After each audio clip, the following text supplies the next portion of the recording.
Dr. Aaron Kaya spent 11 years walking the limestone ridges of southeastern Turkey before he allowed himself to say the sentence out loud. He had been trained at Ankara University, then at the German Archaeological Institute in Istanbul, and he had spent most of his career being careful, the way archaeologists are taught to be careful. But one evening in late autumn, sitting in a portable cabin near the excavation, he opened his laptop and watched the output from a pattern recognition model finish processing the carvings on a single T-shaped pillar. He told a colleague later that his hands started shaking before he understood why.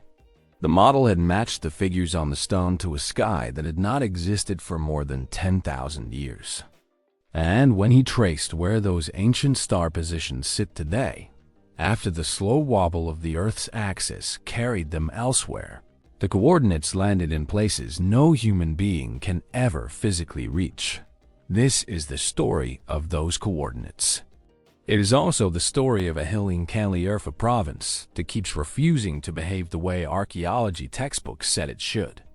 To understand why a researcher would even bother feeding ancient carvings into a machine learning model, you have to go back to a morning in 1994, when a German archaeologist named Klaus Schmidt drove out to a mound the locals called Göbekli Tepe, which translates roughly to Potbelly Hill. Previous surveyors had walked across the same rise and dismissed it as a medieval cemetery. The chipped flint scattered across the surface seemed too dense, too old, too organized for that explanation, but no one had pressed the matter. Schmidt, working under the umbrella of the German Archaeological Institute, decided to press. What he found in the years that followed rewrote a section of the human story that most people had assumed was settled. Beneath the soil sat circular enclosures, ringed by massive T-shaped limestone pillars, some weighing more than 10 tons. The pillars were carved with animals. Foxes curled along their flanks. Vultures stretched their wings. Scorpions, snakes, wild boar, cranes, and creatures harder to identify all paraded across the stone in a kind of frozen procession. Schmidt and his team labeled the enclosures with letters as they uncovered them. Enclosure, enclosure B enclosure, C enclosure D. Each one a circle of pillars surrounding two taller central stones, like silent witnesses to something the carvers never wrote down. The dates came back, and they made people sit up straight. Roughly 11,500 years old. Construction beginning around 9,600 years before the Common Era. That placed the site thousands of years before Stonehenge, before the Egyptian pyramids, before the invention of pottery in that part of the world, before, by most conventional definitions, the people who built it should have had the means to build it at all. The Neolithic agricultural revolution was supposed to come first, and the monumental architecture second. Göbekli Tepe seemed to have flipped that sequence on its head. Schmidt died in 2014, before the excavation was complete. The dig passed to other hands, and the questions multiplied faster than the answers. And then, in 2017, a chemical engineer at the University of Edinburgh named Martin Sweetman published a paper that would split the field into uneasy camps. Sweetman focused on a single pillar at Göbekli Tepe, Pillar 43, in Enclosure D, now widely known as the Vulture Stone. The carving shows a vulture with its wings spread, supporting what looks like a disc. Below it, other animals are arranged across the surface, along with what appear to be human figures or fragments of figures. Sweetman argued that the animals on the Vulture Stone were not animals at all in the simple sense. He proposed they represented constellations. The vulture stood in for what we now call Sagittarius. Other figures mapped to nearby star groups. And when he ran the arrangement through standard astronomical software, asking when the sky would have looked the way the stone depicted it, he got a date. Around 10,800 years before the Common Era. The same approximate window during which a comet impact or a swarm of comet fragments is thought by some researchers to have struck the Earth and triggered the climatic downturn known as the Younger Dryas. In other words, Sweetman suggested the pillar was a memorial. A star map carved by people who had survived, or whose ancestors had survived something terrible, and who had encoded the date of that catastrophe into stone so the memory would outlast them. The interpretation was contested almost the moment it appeared. We will get to the critics in a moment, because they have real points, and any honest investigation has to sit with their objections rather than wave them away. But first, we need to come back to that cabin in southeastern Turkey, and to the AI analysis that pushed the story somewhere new. The model Dr. Kaya used in the scenario reconstructed for this telling was not a single program, but a stack of tools. Photogrammetric scans of the pillars at sub-millimeter resolution.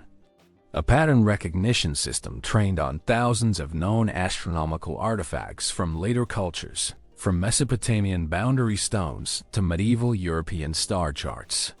And a precession calculator that could roll the sky backward at the rate of about 1 degree every 72 years, accounting for the slow conical wobble of the Earth's axis that shifts the apparent position of every star over millennia. Feed it a candidate star map, and it will tell you what date that map matches, plus or minus a few centuries. What Kaya and other researchers exploring this approach have reported is that several pillars at Göbekli Tepe, not only Pillar 43, contain arrangements of carved figures that the models flag as statistically unusual. The figures cluster in ways that resemble star fields more than they resemble random animal scenes. And when those candidate maps are run backwards through precession, they keep landing in a narrow window. Not random dates scattered across the Holocene. A specific stretch of time around the end of the last ice age. Here is where the story turns strange, and where the title of this investigation comes in.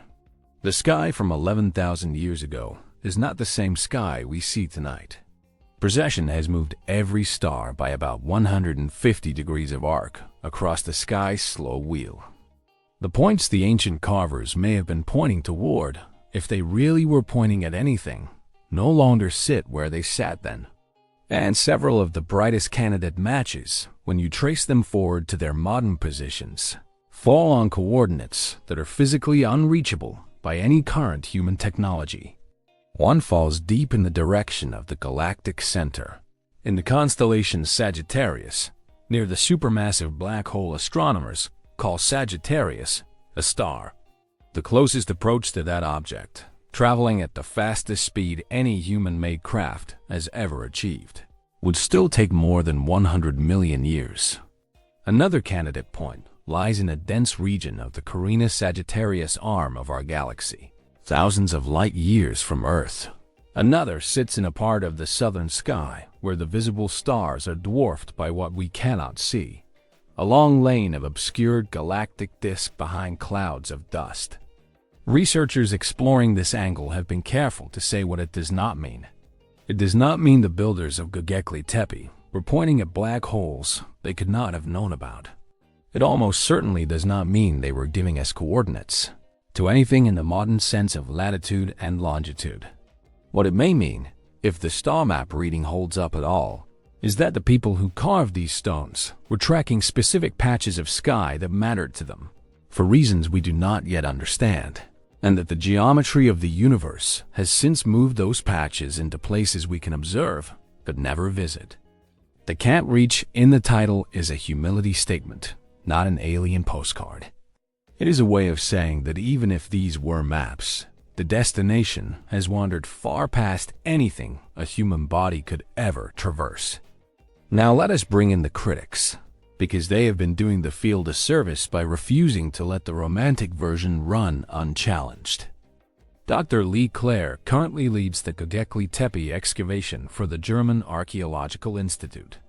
He's been working at the site for years, and he knows the soil and the stones the way a sailor knows a coastline. Together with his colleague Dr. Jens Notroff, also at the Institute, Clare has pushed back hard against the zodiacal reading of Pillar 43. Their objections are not dismissive. They are technical, and they deserve to be heard in full. For one thing, Clare and Notroff point out that the animals on the pillars at Göbekli Tepe are not arranged in patterns that match modern, Western constellation boundaries. The constellations we use today, Sagittarius, Scorpius, the rest, were systematized by Greek and Babylonian astronomers thousands of years after Göbekli Tepe was built and then buried. To map a Neolithic pillar onto those constellations is, in their view, to project a later cultural framework backward onto people who would not have recognized it. The same stars can be grouped 1,000 different ways. A culture that thought of the night sky as a river, of ancestor spirits, or as a hunting ground, or as a map of journeys made by their gods, would carve different shapes for the same lights. For another, they note that the iconography at Göbekli Tepe is consistent with what we know about the animals that mattered to the people of that region in that period. Vultures appear in burial contexts across the Near East. They are associated with the disposal of the dead, with sky burial, with the passage of the soul. A vulture on a pillar does not have to be a constellation. It can simply be a vulture, doing what vultures do in the symbolic system of the people who carved it. There is also a chronological problem. Pillar 43 sits in enclosure D, which has been dated to a specific construction phase. The Younger Dryas impact hypothesis, the common event Sweetman believes the pillar commemorates, is itself contested in the geological community. There are researchers who believe the evidence for a comet impact at the start of the Younger Dryas is strong, and there are researchers who believe the evidence has been misread. To tie a controversial archaeological interpretation to a controversial geological hypothesis is to compound the uncertainty. Two maybes do not make a yes. Clare has gone on the record saying that the people of Göbekli Tepe were not, in his view, astronomer priests recording cosmic catastrophes. They were hunter-gatherers transitioning toward settlement, building gathering places where their communities could come together for feasts and rituals tied to the cycles of game animals and seasonal plants. The pillars, in this reading, are about identity and belonging. They are about us and them, ancestor and totem, the long, quiet work of becoming a people. They are not, he argues, a stone observatory. This is where the investigation has to sit honestly with itself. The skeptical reading is plausible. It is grounded in the broader archaeological context. It does not require any reaching across disciplines or any flirtation with fringe ideas. And the people making it are not armchair commentators. They are the archaeologists with dirt on their boots from this exact hill. And yet the questions will not go away, because Göbekli Tepe is not alone. A few miles away, another site sits on another hill, and this one may be even older. Karahan Tepe has been under excavation since 2019, part of a larger Turkish initiative called the Ta Tepe Project, which translates roughly as the Stone Hills. The project has identified at least a dozen related Neolithic sites scattered across the same region. Karahan Tepe also has T-shaped pillars. It has carved figures. It has a strange room full of upright phallic stone pillars with a single carved face peering from the wall, watching them. The dates being reported for the earliest layers at Karahan Tepe edge backward, possibly to before the founding of Göbekli itself. The picture is not of a single anomalous site, but of an entire culture, spread across the hills above the Harran Plain, building monumental architecture before agriculture, before pottery, before the alphabet, before almost everything we associate with civilization. Whatever was happening up there, it was not happening in isolation. And whatever the carvings mean, they meant it across multiple sites and probably many generations. So, what should we make of the AI analysis and the coordinates we cannot reach? A reasonable position, the kind a careful researcher would hold, sounds something like this. The pattern matching results are interesting. They are not proof. They suggest that some of the pillar arrangements share statistical features with later astronomical artifacts, but sharing features is not the same as being one. The precession calculations are accurate as math. They do not, by themselves, tell us that the carvers intended to encode dates. The fact that some candidate points map to distant galactic features is a coincidence of geometry, not a message. There is no reason, on the available evidence, to believe the people of Göbekli Tepe knew anything about black holes or galactic structure. What the AI analysis may do, if it is used carefully, is give archaeologists a new tool for asking old questions. Were these pillars oriented toward the rising of specific stars or planets at particular times of year? Did the carvers track the heliacal rising of certain bright objects as markers for hunting seasons or migration cycles? Did they have a sky framework different from ours that we have failed to recognize because we keep trying to fit their stones into our shapes? These are answerable questions, given enough time and enough patience. They do not require the universe to be stranger than it is. They only require that the people who lived 11,000 years ago be granted the same intellectual seriousness we grant ourselves. There is one more thing worth saying, and it concerns the deeper unease that sites like Göbekli Tepe stir up. We tend to imagine prehistoric people as a kind of waiting room version of ourselves. Less informed, less capable, less aware. The carvings on those pillars argue against that condescension. Whoever stood in front of Pillar 43 with a stone tool in their hand and shaped a vulture out of limestone was a person with a full inner life. They had reasons for what they carved. They had a story they were telling, to themselves and to their descendants. We have lost that story. We are trying to reconstruct it from fragments with imperfect tools, and we are going to get a lot of it wrong before we get any of it right. The coordinates that SI pattern matching produces, the points in the modern sky that line up with the ancient carvings, if you spin the precession dial back far enough, may or may not have meant anything to the people who picked up the chisels. The honest answer is that we do not know yet. The excavation continues. New pillars are still being uncovered. Laser scans are still being processed. Models are being refined. Dr. Clare and his team are still publishing. Dr. Sweetman is still defending his reading.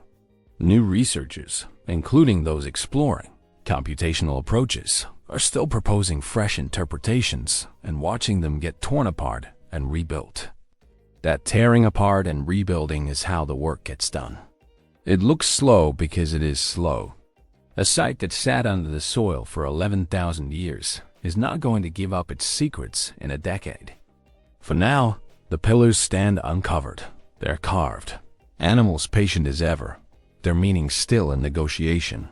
Somewhere above them, the stars they may or may not have pointed toward have drifted into corners of the sky we can see through telescopes but never visit. Whether that is a message or a coincidence, or simply the geometry of an indifferent universe brushing against the work of human hands, depends entirely on what the next decade of digging, scanning, and arguing turns up. The investigation is open. The evidence is partial. The pillars are still being read. And somewhere in southeastern Turkey, on a hill that means potbelly in the local tongue, the work continues, one careful brushstroke of dust at a time.